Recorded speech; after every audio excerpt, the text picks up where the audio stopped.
You are listening to Crazy Karen HOA. I wish this was exaggerated. I tried to leave for work, and Anne planted herself behind my car yelling that I was violating the snow emergency parking restriction, and she would call the tow driver back unless I went inside and shoveled first. Your car is the problem and it is getting removed, she shouted, slamming her gloved hand on my trunk. The tow truck was already idling at the curb, amber lights flashing across the snowbanks. I stood there in the freezing pre-dawn air, thermos mug steaming in my hand, and watched her pull out that ridiculous portable thermal printer she carried everywhere. She printed a notice right there on the hood of my car, the little machine whirring in the cold. This was Quarry Ridge Landing Association in Birmingham, Alabama, where a surprise winter storm had dropped 4 inches overnight and turned every driveway into a war zone. I work as a financial analyst, and I track every HOA fee down to the penny, so I knew exactly how many bogus winter surcharges had been piling up over the last 2 years. Ann Campbell was the neighborhood watch liaison, and she treated every resident like a suspect. She wore that knit hat with the HOA logo patch like it was a badge. I told her I had shoveled last night after the snow stopped. She laughed, a sharp bark that echoed off the silent houses. That was 12 hours ago, she said. Snow emergency rules say you have to clear within 6 hours of the last flake, and you have to maintain clearance every 4 hours during active advisories. I stared at her.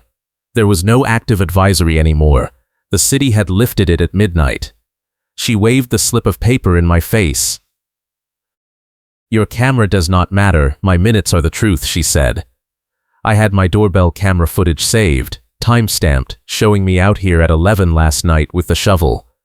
But she was already calling the tow driver on her phone, turning away from me like I was not even worth the argument.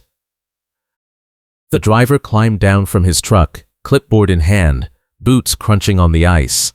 I raised my voice and told him to check the city website. The advisory was lifted. He shrugged. Lady says HOA rules override city rules during declared emergencies, he said. Anne smiled at me. That cold, tight smile she always used when she thought she had won. I realized right then that she was not just enforcing rules, she was making them up as she went, and she had a cozy relationship with this tow vendor. I walked away on purpose, because I wanted her to follow and say more. She did. She shouted after me that if I did not comply, she would escalate to a lien filing, and I would lose my good standing in the neighborhood. I turned and asked her what good standing meant. She said it meant I could vote at meetings and use the community amenities, and if I lost it, I would be blocked from everything until I paid all fines, plus late fees, plus legal processing costs.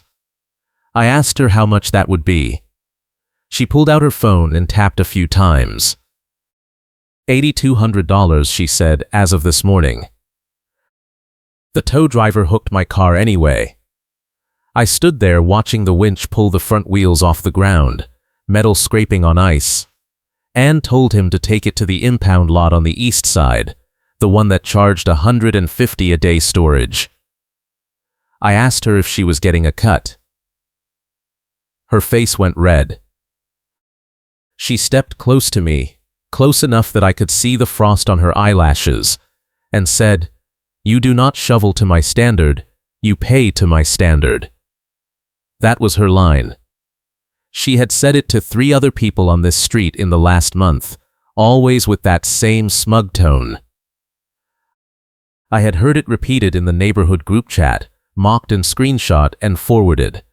But nobody had fought back yet because fighting back meant dealing with the HOA board, and the board was stacked with her friends. I pulled out my phone and started recording. She swatted at it. I stepped back and kept the camera on her face.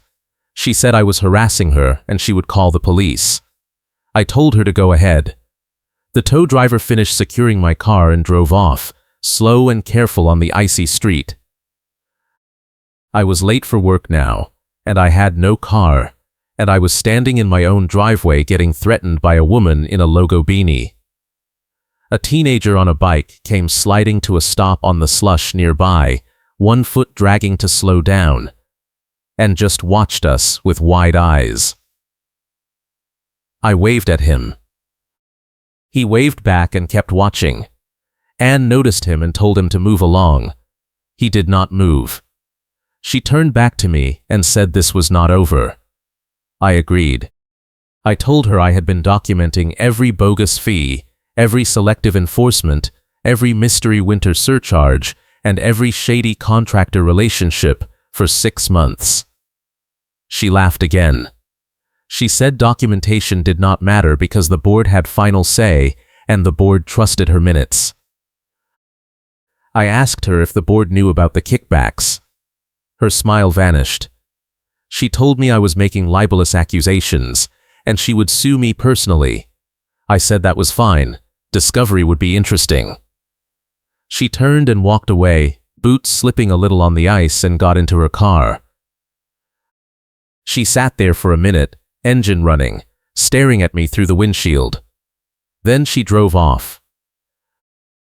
I went inside and called my office.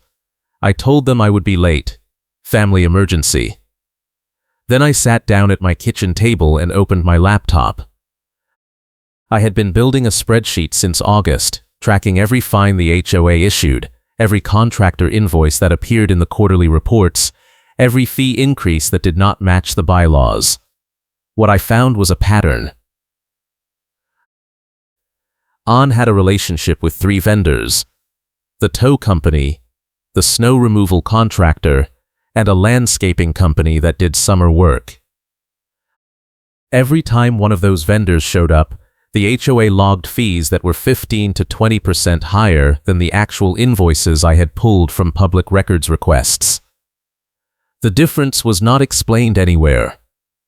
It just vanished into a line item called Administrative Cost Recovery. I had filed a request with the city clerk 2 months ago for any business filings tied to Anne Campbell. What came back was a Shell LLC registered to her home address, listed as a consulting agency for property management services.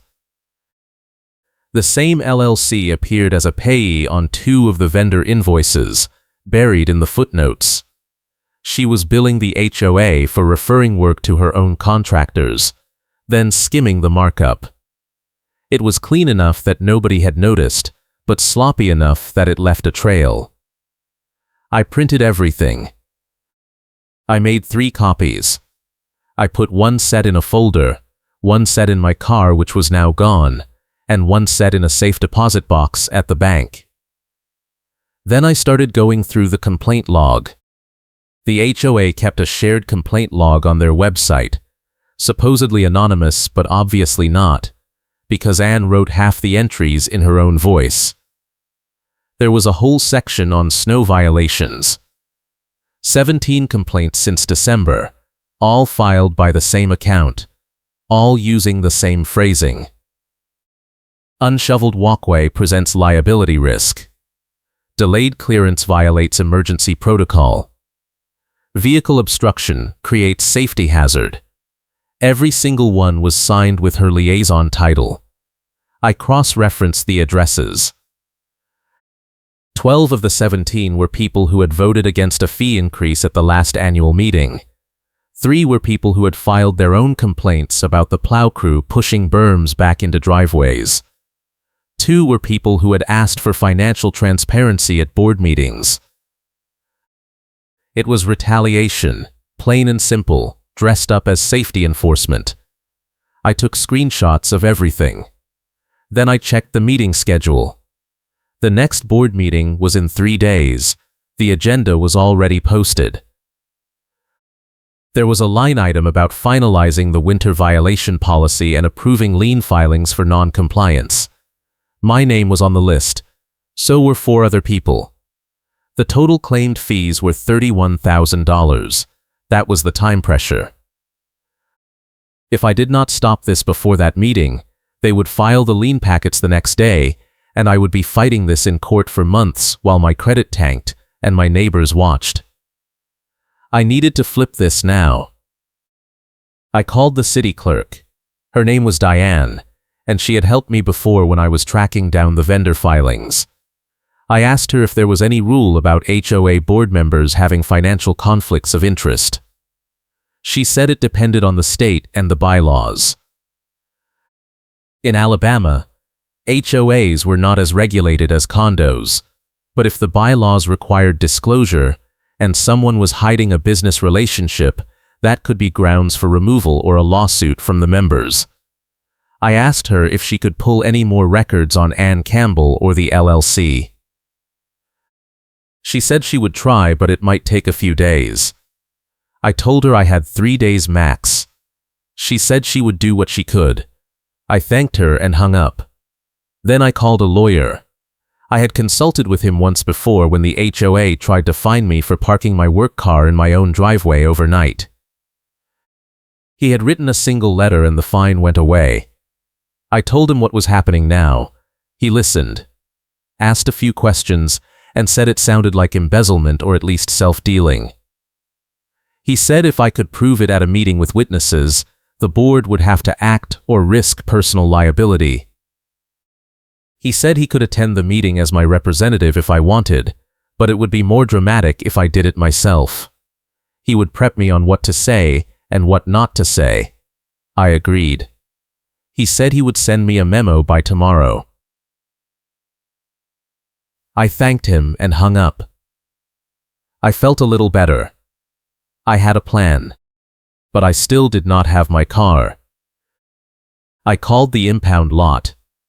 The guy who answered said my car was there, and the fee was $150 a day storage, plus a $200 hook fee, plus a $50 administrative fee. I asked him who authorized the tow. He said Quarry Ridge Landing Association per their parking enforcement contract. I asked him if he had a signed authorization. He said he had a call from the liaison, and that was good enough per the contract. I told him I was going to contest the tow, and he should not release the car to anyone but me. He said that was fine, but the fees would keep running. I asked him if his company had any other contracts with Quarry Ridge Landing. He paused. He said they had a snow removal contract too. I thanked him and hung up. That was the connection. The tow company and the snow contractor were the same parent company. Ann was funneling work to them and taking a cut on both ends. I added that to my notes. That afternoon the plow crew showed up again. I watched from my window as they cleared the main street, then deliberately pushed a berm of slush and ice back across the end of my driveway. It was the third time this week. I went outside and flagged down the driver. He stopped and rolled down his window. I asked him why he kept blocking my driveway. He said he was just following the route, clearing the road, and the snow had to go somewhere. I pointed at the 5 other driveways on the block. None of them had berms. He shrugged. He said maybe they shoveled faster. I asked him if Ann Campbell had told him to target my address. He did not answer. He just rolled up his window and drove off. I took a video of the berm, a solid 3-foot wall of packed snow and ice across the apron. I went inside and posted it in the neighborhood group chat with a caption asking if anyone else was getting targeted like this. Within 10 minutes I had 6 responses. 3 people said yes, same thing, always after they complained about something. 2 people said they had noticed it happening to others, but not themselves. 1 person said I was being paranoid and the plow drivers were doing their best. That last message came from an account I recognized. It was Ann, posting under her husband's name. I screenshot the whole thread. The next morning I got a notice in my mailbox. It was a formal violation letter, printed on HOA letterhead, citing me for failure to maintain driveway access, obstruction of emergency vehicle pathways, and repeated non-compliance with winter maintenance standards. The total fine was $1,200, due in 14 days, with an additional $200 per week after that until compliance was verified. There was a note at the bottom in Anne's handwriting that said, "Second violation will result in immediate lien filing. No hearing required per emergency authority." I read it twice. There was no such thing as emergency authority in the bylaws. I had the bylaws memorized. I took a photo of the letter and texted it to my lawyer. He called me back in 5 minutes. He said that was completely made up and unenforceable, but if they filed a lien anyway, I would have to fight it in court, and that would cost time and money even if I won. He said the best move was to force a public confrontation at the board meeting and make them retract it on the record. I told him that was the plan. He said good, and he would send me the memo tonight. That night I got another surprise. A crew showed up at my front porch at 8 p.m. 3 guys in reflective vests with clipboards and attitude. They knocked hard. I opened the door. The lead guy said they were doing a compliance inspection for winter safety standards, authorized by the board, and they needed to check my walkways, my porch, my drainage, and my exterior lighting. I asked to see the authorization. He handed me a printed email, no signature, just text that said, "Conduct inspection of flagged properties per violation escalation protocol." My address was listed. I asked him who sent the email. He said the liaison office. I told him I did not consent to an inspection, and he could leave. He said if I refused they would note it as obstruction and the board would escalate further. I told him that was fine, note whatever he wanted, but he was not coming in. He stared at me. Then he shrugged and made a big show of writing on his clipboard. He said, "Refusal to cooperate, visible ice hazard on steps, inadequate lighting, potential drainage blockage." I asked him what ice hazard. He pointed at a tiny patch of frost on the bottom step. I asked him what inadequate lighting meant when my porch light was on right now. He said it did not meet the minimum lumens per the updated standards. I asked him what updated standards. He said the board passed them last month. I told him I wanted a copy. He said it was on the website. I checked later. It was not. He took a photo of my porch with his phone, turned, and walked away with his crew. I watched them get into a truck with the same logo as the plow company. Same parent company again. I was being harassed by vendors on Anne's payroll. I spent the next day preparing for the meeting. I printed my evidence packet again, organized by category, vendor invoices with discrepancies, complaint log entries showing retaliation, Anne's LLC filing, the call logs from the tow company showing repeat contacts from her personal number, photos of the plow berms, the fake violation letters, the inspect show, an ambush. I had everything. I also had the doorbell footage of her threatening me, and I had her voice on my phone saying, "Your camera does not matter. My minutes are the truth." That line was going to destroy her because her minutes were the one thing the board relied on, and if I could show she was lying in the minutes, then everything she had filed was suspect. My lawyer sent me the memo. It was 3 pages of bullet points. Stick to facts. Do not make accusations you cannot prove.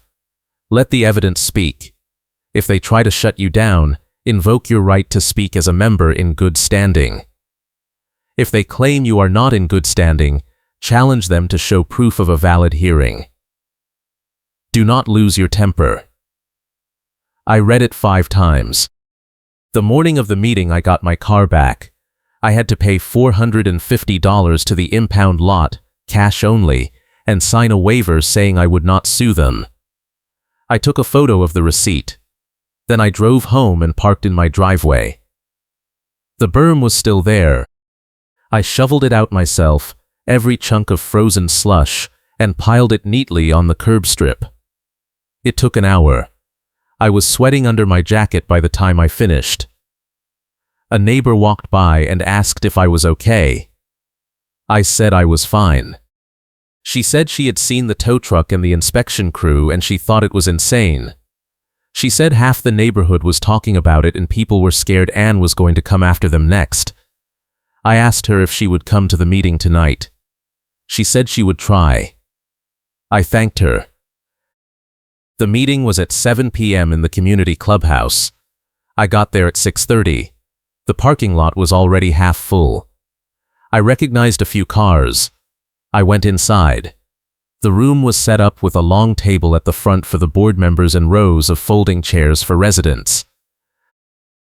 Anne was already there, sitting at the table, wearing her logo beanie and a blazer. She saw me, and her face went hard. The board president was there too. A retired guy named Ed who mostly let Anne run things. 2 other board members were setting up a laptop and a projector. I sat in the 3rd row. People filtered in. By 7 the room was packed. I counted 40 people, way more than usual. The neighbor who had talked to me earlier sat 2 rows behind me. A few others nodded at me. The board president called the meeting to order. He went through the usual opening, minutes from last time, treasurer report. Then he got to new business. He said the board had reviewed the winter violation escalation list and they were prepared to approve lien filings for 5 properties that had failed to comply with repeated notices. He read the addresses. Mine was first. He said the total due for my property was $8,200, and if I did not pay within 10 days they would file the lien and begin collections. I raised my hand. He looked annoyed. He said public comment was at the end. I said this was about my property and I had a right to respond before a vote. He looked at Anne. She whispered something to him. He said fine. I had 2 minutes. If you are enjoying this wild HOA showdown, hit that like button and subscribe because the revenge is about to get so much better. I stood up.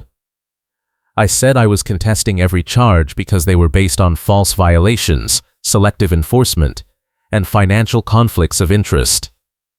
The room went quiet. Ed said that was a serious accusation and I needed to provide proof or sit down.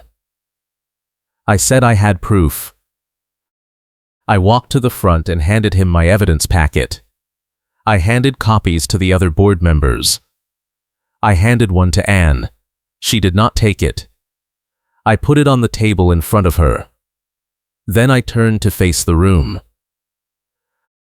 I said the HOA had been overcharging residents for vendor services and funneling the excess to a shell company owned by the Neighborhood Watch Liaison. I said the liaison had been filing fake violations against people who questioned the board or voted against fee increases. I said the tow company, the plow contractor, and the inspection crew were all the same parent company, and the liaison had a financial relationship with them. I said I had invoices, call logs, complaint logs, business filings, and video evidence. Ed told me to stop. I kept going. I said the violation notices I received were fabricated, the emergency authority cited did not exist in the bylaws, and the lien filings were retaliation. Anne stood up. She said I was lying and I was trying to disrupt the meeting because I did not want to pay my fines. I looked at her. I said, "Your camera does not matter. My minutes are the truth. That is what you told me. So let us check your minutes." I pulled out my phone. I had the audio file queued up. I played it on speaker. Her voice filled the room. "Your camera does not matter. My minutes are the truth." Then my voice asking about the city advisory being lifted. Then her voice again, dismissive, saying the HOA overrode the city. I let it play for 30 seconds. Then I stopped it. I said, That is the liaison admitting that her version of events is more important than actual facts. Now let us look at what her minutes say about the snow emergency. I opened the packet to a printed page. I read aloud from the meeting minutes she had filed in January. All residents were notified of the 6-hour clearance rule and the 4-hour maintenance rule during active advisories.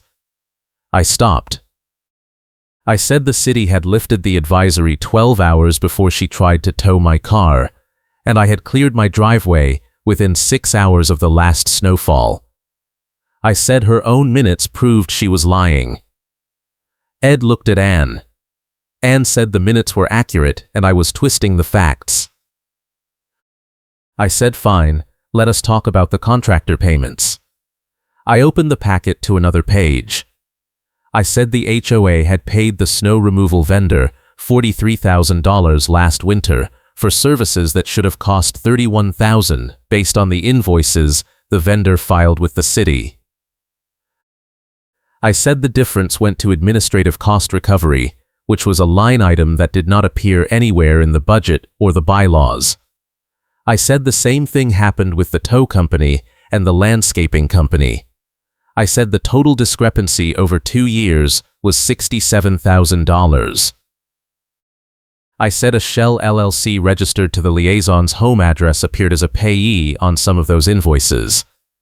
I said that was embezzlement. The room exploded. People started shouting questions. Ed banged a gavel. Anne shouted that I was making defamatory statements and she would sue. I said discovery would be great. She turned red. She said I had no proof. I said I had the business filings from the city clerk, the invoices from public records requests, and the payment logs from the treasurer reports the board published every quarter. I said anyone in this room could verify it themselves. I looked at the treasurer, a quiet woman named Marcy who had been on the board for 10 years. I asked her if she had ever questioned the administrative cost recovery line. She looked at Anne. She looked at Ed. She said she had asked about it once, and Anne told her it was for liaison services and compliance coordination. I asked her if she had seen any contracts or invoices for those services. She said no. I asked her if she had seen the LLC filing. She said no. I asked her if she wanted to see it now. She nodded. I handed her a copy. She read it. Her face changed. She looked at Anne and said, "This is your address." Anne said it was a coincidence. Marcy said, "You told me you did not have any business relationships with vendors." Anne said she did not. Marcy held up the page. She said, "This LLC is listed on 3 invoices, and it is registered to your house." Anne said it was a consulting thing and it was completely separate. Marcy said, "You are billing the HOA for referring work to companies you have a financial stake in. That is a conflict of interest." Ed tried to interrupt. Marcy cut him off. She said, "I am the treasurer, and I just found out we have been paying a board member under the table for 2 years. We need to stop this vote and open an audit." Anne lost it. She started yelling that this was a witch hunt and I had manipulated everyone, and the board had the authority to manage finances however they wanted. Ed tried to calm her down. She ignored him. She said the violations were real and the fees were justified, and if people did not like it they could move.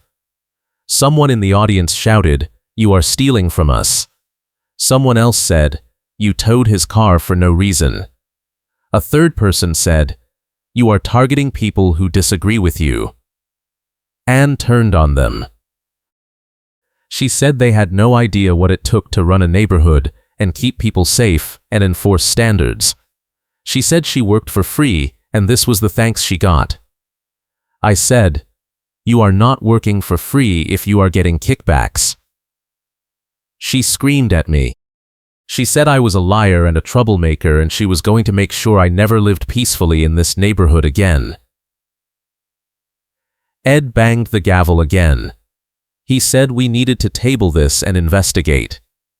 Anne said there was nothing to investigate.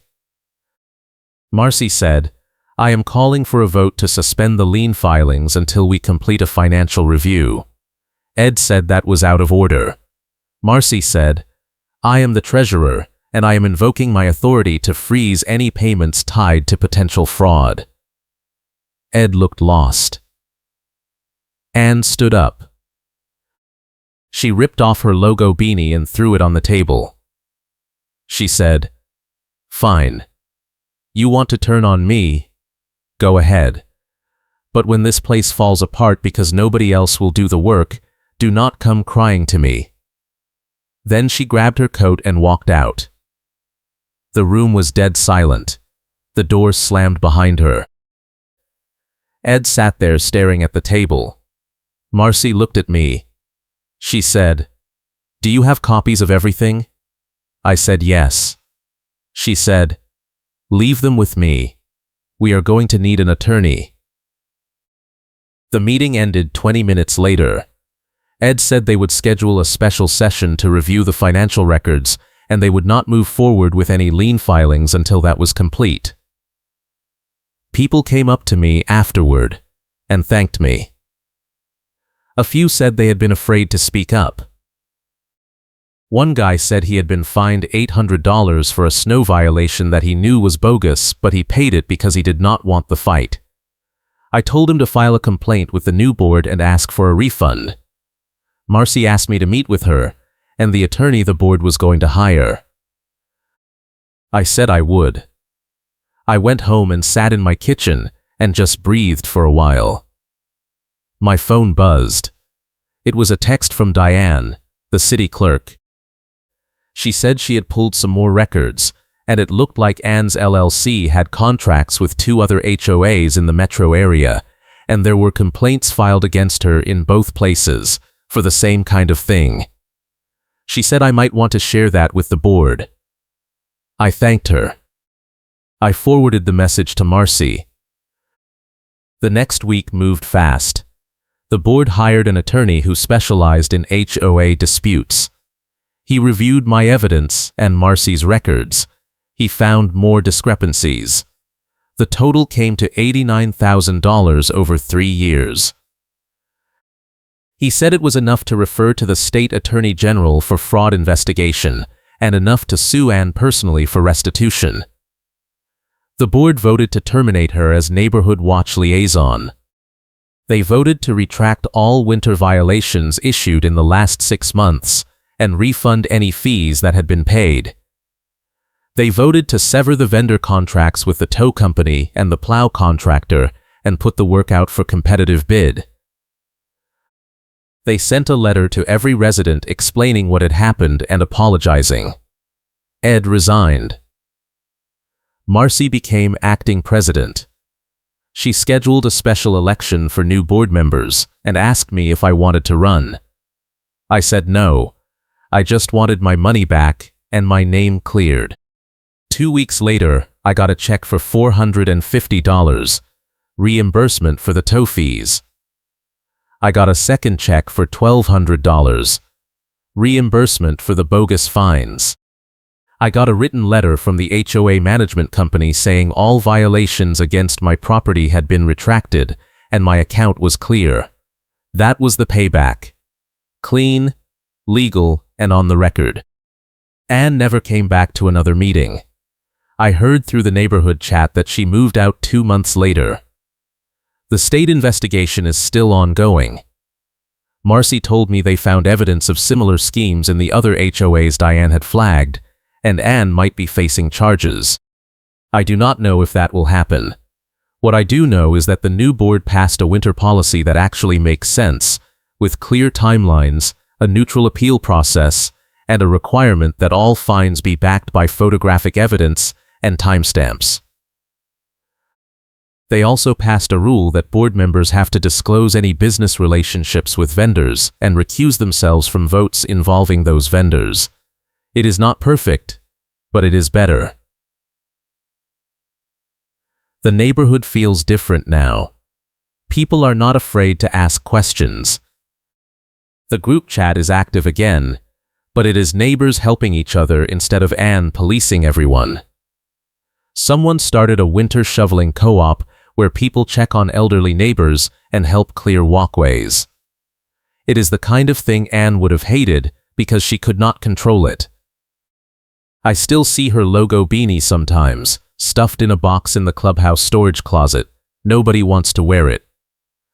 I drive past the community entrance sign every day on my way to work, and I do not feel that little knot of dread anymore. I won. Not because I destroyed her, but because I made the system work the way it was supposed to. I used the rules, the records, the transparency requirements, and the voting process.